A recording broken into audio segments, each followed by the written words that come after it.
तो दोस्तों, न्यूज़ और अदर अपडेट को सबसे पहले साझा करने के लिए आप हमारे व्हाट्सएप ग्रुप को ज्वाइन करें। आपको लिंक डिस्क्रिप्शन में मिल जाएगा।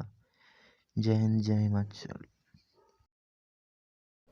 तो हेलो फ्रेंड्स, डिफेंस थेरेपी की एक और नई वीडियो में आपका स्वागत है। तो आपने इस चैनल को सब्सक्राइब नहीं किया तो सब्सक्राइब ज़रूर करें ताकि आप महत्वपूर्ण अपडेट को मिस ना कर सकें। तो चलिए शुरू करते हैं। प्री नर्सरी टीचर भर्ती को लेकर हलचल तेज। हिमाचल में प्री नर्सरी भर्ती को लेकर हलचल तेज। करीब 4800 ऐसे टीचर हैं जो इसमें भर्ती होंगे।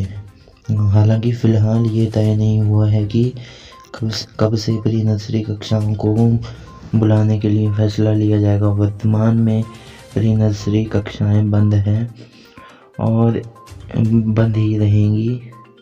सरकार ने यह तय किया है कि अगले शिक्षा सत्र से इसकी फिर से प्री नर्सरी कक्षाओं को खोला जाएगा।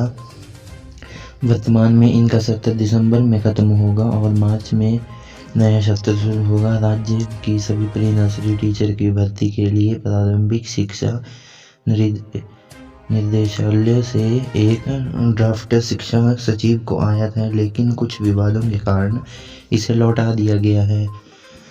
तो हालांकि कोरोना महामारी के चलते इसको जनवरी से भी आगे बढ़ाया जा सकता है भर्तियों को। तो इसके लिए आप हमारे चैनल को सब्सक्राइब करें ताकि आप इसकी अगली अपडेट हमसे ले सकें।